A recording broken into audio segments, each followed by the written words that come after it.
नमस्कार दोस्तों, कैसे आप लोग। आशा करता हूँ कि आप लोगों की प्रिपरेशन एकदम मस्त चली होगी। तो जैसे कि आप लोग जानते हो, हम अभी इस चैनल के अंदर क्लास 10th का मैथ्स का सिलेबस कंप्लीट कर रहे हैं। हमने अपने प्रीवियस वीडियो के अंदर एपी चैप्टर स्टार्ट किया था और हमने एक्सरसाइज मतलब एनसीईआरटी की एक्सरसाइज 5.2 के 4 क्वेश्चंस किए थे। ठीक है, तो आज हम इस वीडियो के अंदर नेक्स्ट 4 से 5 क्वेश्चंस करेंगे। और हमने अपने प्रीवियस वीडियो के अंदर कितने क्वेश्चंस किए थे, 4 से लेकर क्वेश्चन नंबर 4 से लेकर 8 तक। आज हम 9 से स्टार्ट करने वाले हैं। आज हम क्या करेंगे, 9 क्वेश्चन से स्टार्ट करने वाले हैं, क्वेश्चन नंबर 9 से स्टार्ट करेंगे। ठीक है, अब देखो हम कैसे पढ़ेंगे। सबसे पहले हम एनसीईआरटी कंप्लीट करेंगे। एनसीईआरटी कंप्लीट होने के बाद फिर हम अपनी आरएस और आरडी शर्मा को कंप्लीट करेंगे। ठीक है, सबसे पहले एनसीईआरटी, उसके बाद आरएस और आरडी। बस आपसे एक छोटी सी रिक्वेस्ट है। छोटी सी रिक्वेस्ट क्या है कि कौन पेन कॉपी सब निकाल लीजिए। ठीक है, हेडफोन लगा लो अच्छे से, साउंड को अच्छे से इम्प्रूव करने के लिए। और जितने भी ख्याल है आपके दिमाग में, जितने भी किसी के भी दोस्त के, बॉयफ्रेंड के, गर्लफ्रेंड के, पबजी के, फ्री फायर के, और भी जो भी है सब के सब निकाल दो। ठीक है, मस्त तरीके से बैठो, कम से कम 40-30 मिनट के लिए आराम से बिंदास होकर बैठो। और जो जो मैं क्वेश्चंस कराऊंगा, जैसे जैसे स्टेप्स बताऊंगा उसको सुनना है। ठीक है, पहले देखो अच्छे तरह से पूरा वीडियो देखो, पॉज करो, रोको वीडियो को, फिर उसके बाद अपने आप करने की कोशिश करना है। ठीक है ना, बस इतनी सी रिक्वेस्ट है। क्या करेंगे आप, देखो मस्त तरीके से, पॉज करो, अपने आप सॉल्व करो। ठीक है ना, तो क्वेश्चन नंबर 9 स्टार्ट करते हैं। पढ़ो, if the third and the ninth term of AP are 4 and -8 respectively, which term of this AP is 0। ठीक है, क्वेश्चन में क्या बोल रहा है कि हमारे पास एक एपी है जिसका थर्ड टर्म दे रखा है 4 और नाइन्थ टर्म दे रखा है -8। थर्ड टर्म कितना दे रखा है, 4 दे रखा है, और नाइन्थ टर्म दे रखा है -8। तो आपको ये बताना है कि इस एपी में जो जीरो है, इस एपी के अंदर जो जीरो आएगा वो कौन से टर्म पे आएगा। मैं आपको छोटा सा मतलब समझा देता हूँ। इसका मतलब जो एपी है, हमारे पास एपी है, A1 की वैल्यू नहीं पता हमको, A2 की वैल्यू गिवन नहीं है, लेकिन A3 की वैल्यू दे रखी है आपके पास कितनी, 4। कितनी दे रखी है, 4 दे रखी है। फिर A4 की वैल्यू नहीं पता, A5, A6, A7, A8, A9 की वैल्यू दे रखी है -8, फिर A10 नहीं पता, ऐसे सो ऑन। अब बताओ, यहाँ पर A10 है, यहाँ पर कोई एक ऐसा नंबर आएगा, कौन सा नंबर आएगा, ये नंबर आएगा आपके पास 0। ये शायद विजिबल नहीं है, ये नंबर कितना आएगा, आपको क्या बताना है कि इस एपी में, इस लिस्ट के अंदर 0, ठीक है, कौन से टर्म पे आएगा, कौन से टर्म पे n की वैल्यू क्या होगी जब इस लिस्ट के अंदर 0 नंबर आएगा। तो ठीक है ना, क्वेश्चन एकदम मस्त है, समझ में आया आपको।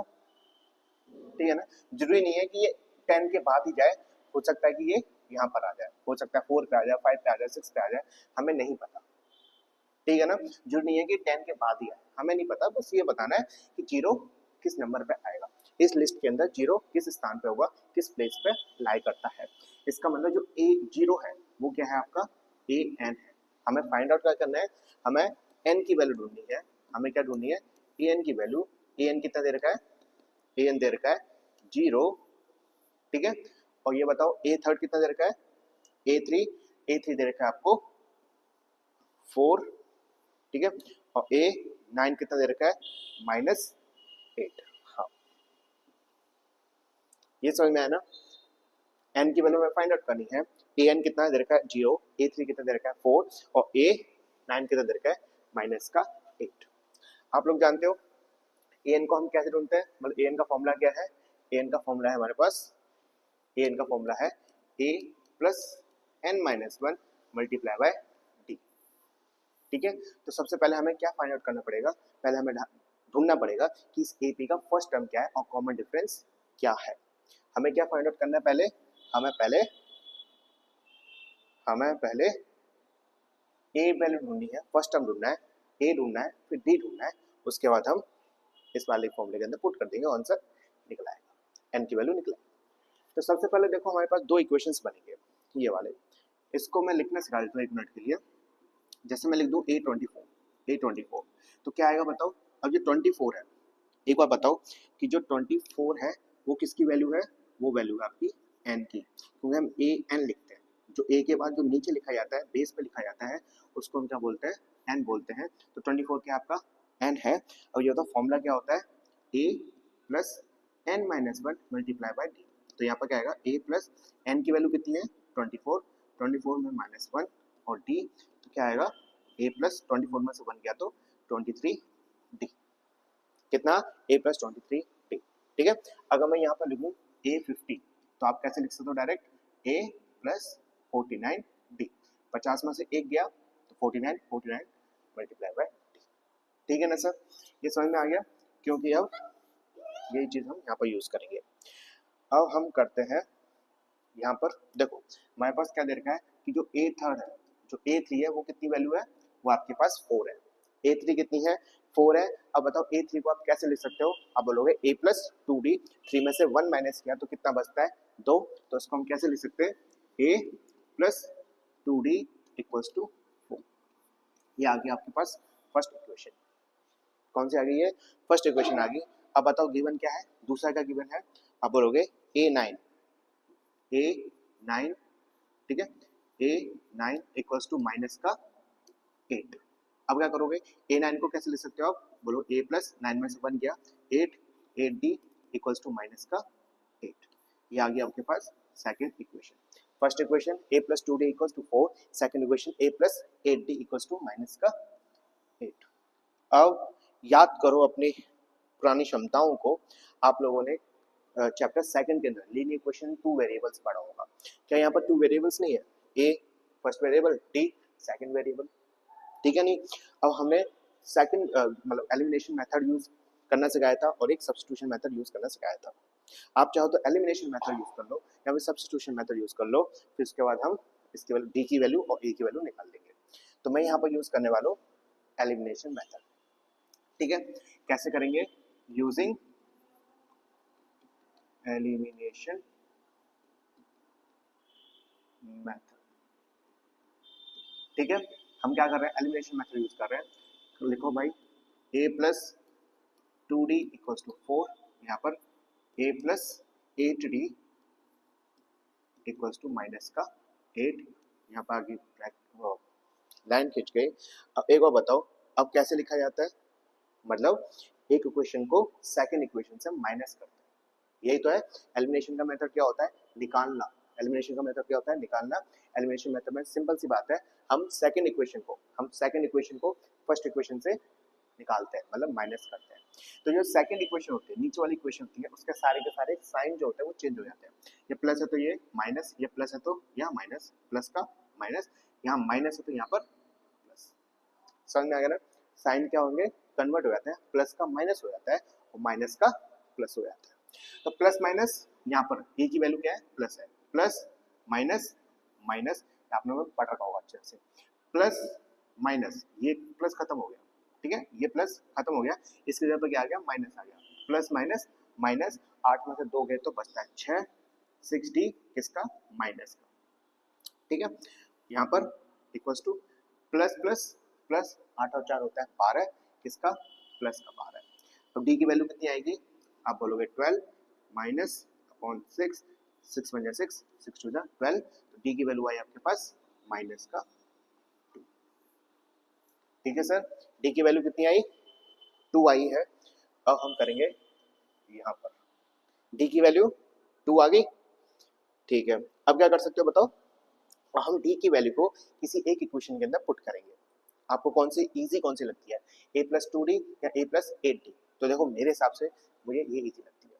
ठीक है, तो इसके अंदर हम वैल्यू पुट करेंगे। कैसे लिखोगे, पुट द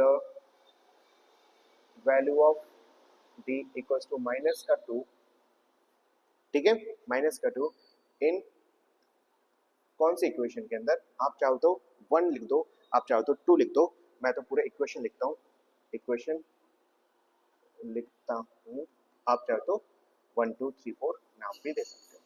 ठीक है, a प्लस 2d में हम d की वैल्यू पुट कर रहे हैं, पुट करते हैं भाई। क्वेश्चन समझ में आ रहा है ना। अब देखो a प्लस 2, अब d की जगह पे क्या आ जाएगा, माइनस 2 आ जाएगा, d की जगह आ गया माइनस 2 इक्वल्स टू 4। तो d प्लस मल्टीप्लाई करोगे तो माइनस 2 प्लस 2 को मल्टीप्लाई करो तो माइनस प्लस माइनस किसका 4, ठीक है, 2 to the 4 यहाँ पर आया 4, तो a की वैल्यू कितनी आएगी 4 + 4, तो a की वैल्यू 8। समझ में आ रहा है ना। d की वैल्यू यहाँ पर लिख देते हैं, d की वैल्यू कितनी आई, d की वैल्यू आपके पास, तो दूसरे कलर से लिख देता हूँ ताकि आपको समझ में आ जाए ढंग से। d की वैल्यू यहाँ पर कितनी आई -2 आ गई, और a की वैल्यू फर्स्ट टर्म मतलब इस एपी के अंदर फर्स्ट टर्म क्या है, फर्स्ट टर्म है आपका 8। समझ में आ गया। d की वैल्यू -2, a की वैल्यू 8। अब हम क्या करेंगे, अब हम an के अंदर पुट करेंगे। an गिवन है ना आपको, ठीक है सर, इसको मैं करता हूँ इरेज। अब हम क्या कर रहे हैं, अब हम an, अब बताओ an गिवन है, अब बोलो यस an की वैल्यू कितनी है, an की वैल्यू 0 है, ठीक है। an की जगह पुट करो, हमें क्या ढूंढनी है, हमें n की वैल्यू ढूंढनी है। an को कैसे ले सकते हो, अब लो a plus n minus 1 multiply by d equals to 0, लिख सकते हैं ना। हाँ, वैल्यू पुट करो, a की वैल्यू कितनी है, a की वैल्यू है आपके पास 8, a की वैल्यू 8 प्लस n की वैल्यू हमें फाइंड आउट करनी है, और d की वैल्यू कितनी है -2, यहाँ आ गया -2 इक्वल्स टू 0।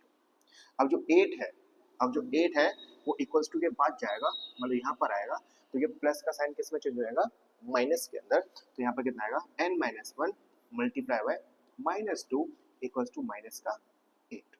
तो n-1 अब क्या होगा -8 डिवाइडेड बाय -2, तो माइनस से माइनस का था, 2 1 जा 2, 2 4 जा 8, इसका मतलब क्या आया, इसका मतलब n-1 इक्वल्स टू, ढंग से लिखो, n-1 इक्वल्स टू 4।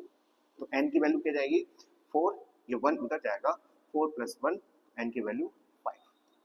तो इसका मतलब AP में, इसका मतलब जो AP के अंदर जो फिफ्थ टर्म होगा वो कितना होगा 0 होगा। मैं आपको AP बना के दिखा देता हूँ फिर से। हमने क्या बताया था, हमने इस तरीके से बनाया था AP, first term A1 A2, ठीक है, A3 की वैल्यू कितनी डाली थी, A3 की वैल्यू 4, A5, और जो A, अच्छा ठीक है, और जो A5 होगा, जो जो फिफ्थ टर्म का होगा, जो फिफ्थ टर्म होगा, पहले एक और आएगा ना, हाँ, जो फिफ्थ टर्म होगा वो कितना होगा, वो 0 होगा,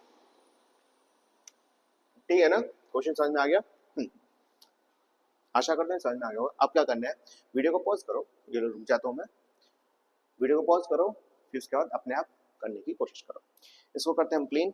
अब हम नेक्स्ट क्वेश्चन करेंगे, क्वेश्चन नंबर 10। पढ़ो, मस्त क्वेश्चन लग रहा है मुझे।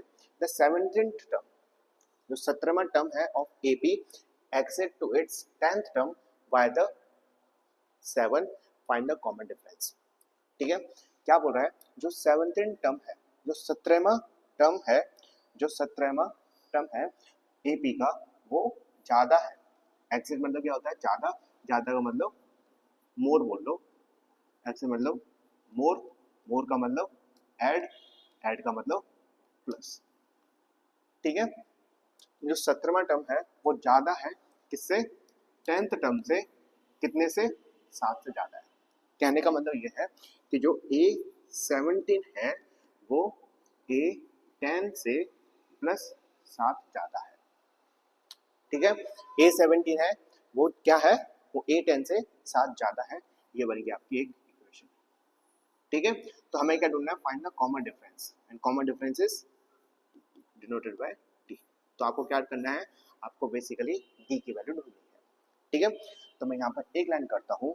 अब क्या आप एक चीज बताओ, क्या आप A17 इक्वल्स टू A10 + 7, इस तरीके से ना, क्या आप A10 को इधर ला सकते हो, आप बोलो ये ले आएंगे, तो A17 minus A10 equals to बचा कितना 7, ठीक है। चलो भाई एक एक करके वैल्यू पुट करते हैं, ये कलर विजिबल नहीं है, हाँ। A17 को कैसे लिखा जा सकता है, आप बोलोगे A + 16D, चलो इसको ब्रैकेट में कर लो, मैं चाहता हूँ बिना ब्रैकेट के भी कर सकते हैं, समझ में आएगा, बिना ब्रैकेट के कर लेना, ठीक है।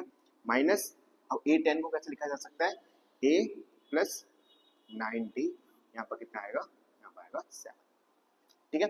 ब्रैकेट खोलो, तो A + 16D माइनस का ए माइनस का 9d इक्वल्स टू 7। ठीक है ना। अब इसको काटा पीटी करो, देखो ए से ए कट गया, और एक प्लस में एक माइनस में, प्लस माइनस माइनस ए से ए कटा। अब क्या बचा हमारे पास 16d minus 9d equals to 7, ये चीज बची। अब 16 में से 9 माइनस कर दो तो कितना जाएगा, 7 बचेगा, 7। ठीक है, तो कितना बचा 7d इक्वल्स टू 7। d की वैल्यू कितनी आ गई, 7/7, अर्थात d की वैल्यू 1। ठीक है, ये आपका क्या है, ये आपका आंसर है। समझ में आ गया ना, बहुत ही अच्छा क्वेश्चन है, अगर आया तो कम से कम 2 मार्क्स का है, ज्यादा बड़ा भी नहीं है। ठीक है ना, क्या किया है ये बस समझ में आना चाहिए। एक्सेल मतलब क्या होता है, मोर, मोर मतलब ऐड, ऐड मतलब प्लस। ठीक है ना, इसको करता हूं मैं क्लीन। अब करते हैं क्वेश्चन नंबर 11। क्या बोल रहा है बताओ, which term of AP 3, 15, 27, 19 will be 32 more than it's 54th term. वाह वाह, चलो ठीक है मैं आपको एपी बना के दिखाता हूँ इसमें। ठीक है, हमारे पास एपी कितना है, 3, 15, 27, 39 एंड सो ऑन। तो हमारे पास जो एक नंबर जो आएगा, हमारे पास ऐसे करके आगे जाके इसी सीरीज में एक नंबर आएगा। वो जो नंबर आएगा ना, जो नंबर आएगा वो क्या बोल रहा है कि ये जो नंबर है वो A54 से 132 ज्यादा है। ठीक है, तो ये बताओ कौन से टर्म पे आएगा, मतलब आपको nth की वैल्यू ढूंढनी है। ठीक है, ये बताओ n की वैल्यू है, तो ये क्या, ये किसकी वैल्यू होगी, ये वैल्यू होगी आपके पास किसकी, चेंज कर लेते हैं, ये वैल्यू किसकी होगी, ये वैल्यू आपके पास a n की वैल्यू। समझ में आ गया ना। हमें क्या ढूंढना है, हमें सबसे पहले a n ढूंढना है, a n ढूंढने के बाद फिर हमें n की वैल्यू फाइंड आउट करनी है। ठीक है, हमें ढूंढना क्या है, वैसे हमें n ढूंढना है। हमें क्या बोला है, विच टर्म को हम डिनोट करते हैं n से, कौन सा टर्म होगा इस एपी के अंदर, कौन सा टर्म होगा जो कि 154 प्लस 132 है। ठीक है ना, कौन सा टर्म 132 ज्यादा है 154 से। समझ में आ गया ना। तो ये ए एन की वैल्यू कितनी है, ए एन की वैल्यू है A54।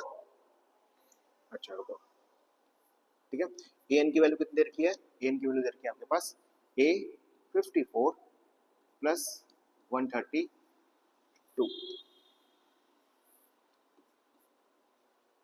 समझ में आ गया ना। अब ये बताओ ए की वैल्यू, आप बोलोगे ए की वैल्यू आपके पास 3। अब डी की वैल्यू, क्या होती है, इन दोनों के बीच में डिफरेंस, मतलब इन दोनों के बीच में डिफरेंस। तो इन दोनों का डिफरेंस है मेरे हिसाब से 12। कैसे ढूंढेंगे, 15 में से माइनस कर दो 3 को, जब माइनस करेंगे तो कितना आएगा 12। ठीक है, तो डी की वैल्यू कितनी आई, ढंग से लिख देता हूँ, डी की वैल्यू कितनी आई, डी की वैल्यू आपके पास 12। ठीक है सर, ए एन की वैल्यू दे रखी है A54 प्लस 32, एन की वैल्यू ढूंढनी है, ए की वैल्यू 3 है और डी की वैल्यू 15 है। इसको कर दे तो मैं इरेज, आपको ये समझ में आ गया होगा कि क्या कहना चाहता है, हमें क्या फाइंड आउट करना है। यहाँ पर मैं कहता हूँ एक लाइन, ये गिवन है हमारे पास, ये क्वेश्चन का गिवन है, गिवन पार्ट है। अब इसको हम इसके अंदर वैल्यू पुट करते हैं। एक बात बताओ,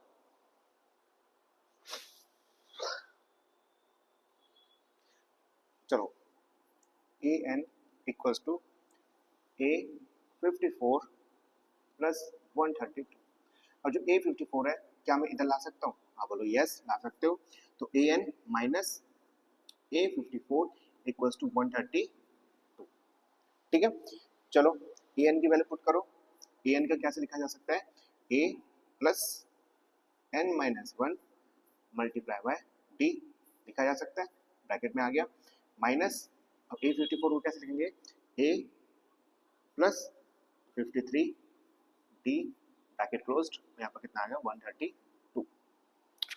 ब्रैकेट खोलो, कितना आएगा a प्लस, वैल्यू पुट कर देना, a plus n minus 1, n तो नहीं दे रखा, d की वैल्यू है 13, सॉरी 12, ये आ गया 12 माइनस ए माइनस ए की वैल्यू हम पुट नहीं कर रहे, ए की वैल्यू क्यों नहीं पुट कर रहे, क्योंकि ए से कट जाएगा, ठीक है। यहाँ पर कितना आ गया 53 और डी की वैल्यू 12, यहाँ पर कितना आ गया 132, ठीक है।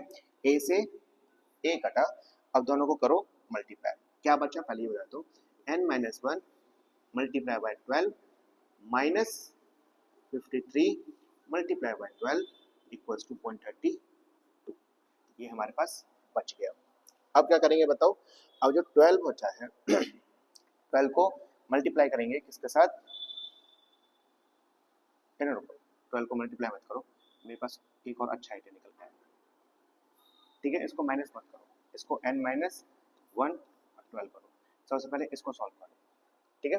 इसको सॉल्व करते हैं तो हमारे पास क्या आएगा बताओ, हमारे पास 53 मल्टीप्लाई कर दो 12 के साथ, 3 2 जा 6, 5 2 जा 10, मल्टीप्लाई कितना आएगा 53 का 53 अर्थात 636, कितना आएगा 636 आएगा। तो यहाँ पर हम लिखते हैं 636, है ना, ध्यान रखना, यहाँ पर लिखते हैं n minus 1 multiply by 12, n minus multiply 12 minus 636 equals to 132, ठीक है। और जो माइनस है, अब इसको किसको, जो माइनस 66 है उसको ले जाएंगे इधर, ठीक है, राइट हैंड साइड ले आ रहे हैं तो माइनस के जगह पे क्या आ जाएगा प्लस आ जाएगा, तो यहाँ पर क्या आएगा बताओ n माइनस 1 मल्टीप्लाई बाय 12, यहाँ पर 132 प्लस 636, ठीक है, प्लस करो 6 2 8 3 3 6, ये आ गया 7, तो n माइनस 1 जो 12 है वो आ जाएगा डिवाइड बाय, अब 7 6 8 को तुम 12 से डिवाइड करो, ठीक है, तो 12 5 जा 60 होता है ना, 12 6 जा कितना होता है 72, 6 2 जा 12, हाँ 72, तो 12 यहाँ पर कर देते हैं, यहाँ पर करते हैं 6 12 6 जा 72 माइनस किया तो 48 अर्थात ये आएगा 64, 12 4 जा 48 होता है ना, तो ये कितना कटा आपस में डिवाइड हुआ, 12 बन जा 12 और 12 64 जा 768, ठीक है सर। तो n माइनस 1 इक्वल्स टू कितना आया 64, तो n की वैल्यू कितनी आएगी 64 प्लस 1 अर्थात n की वैल्यू आई 65, ठीक है, n की वैल्यू कितनी आ गई 65 आ गई। सोच लो समझ लो और देख लो कौन से स्टेप्स किए हैं, कैसे कैसे किया है आपके सामने है। a की वैल्यू तो हमने यूज ही नहीं की, d से काम हो गया, ठीक है ना सर।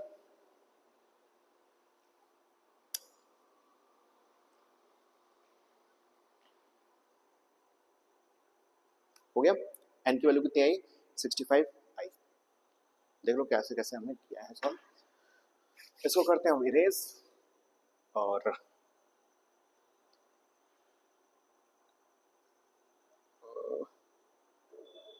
चलो ये वाला क्वेश्चन कर लो, ये लास्ट क्वेश्चन है, ठीक है, ये हमारा लास्ट क्वेश्चन है, पढ़ो। 2 APs having the same common difference, हमारे पास 2 AP है, उन दोनों APs का जो डिफरेंस है वो क्या है सेम है। The difference between their 100th term is 100, what is the difference between their 1000th term। हमारे पास 2 AP है, हमारे पास कितने हैं 2 AP है, एक को मैं छोटे AP से डिनोट करता हूँ और एक को मैं कैपिटल से डिनोट करता हूँ, ठीक है, एक ले लिया हमने स्मॉल, एक ले लिया हमने कैपिटल। अब मैं तुम्हें बता रहा हूँ इसका मतलब क्या है, इसका मतलब है कि हमारे पास A1 ऐसे कर कर करके, ये भी हमारा A1 से स्टार्ट होगा, इसको हम बड़े से लेते हैं, A1 ऐसे कर कर करके करके जो उसका 100th टर्म है, जो उसका A100 टर्म है और इसका जो A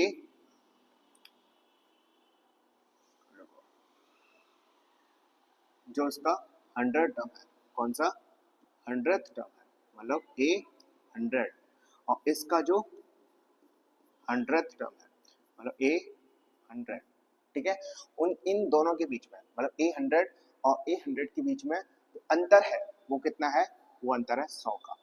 इसका मतलब क्या है, इसका मतलब सिंपल सी बात है इसका मतलब दे रखा है कि जो A100 है, कौन सा A100 है, और कैपिटल वाले ए में ये आ गया फर्स्ट एपी, ये आ गया सेकंड एपी, इन दोनों का जो अंतर है वो कितना दे रखा है, 100 दे रखा है। ये हमारे पास गिवन है।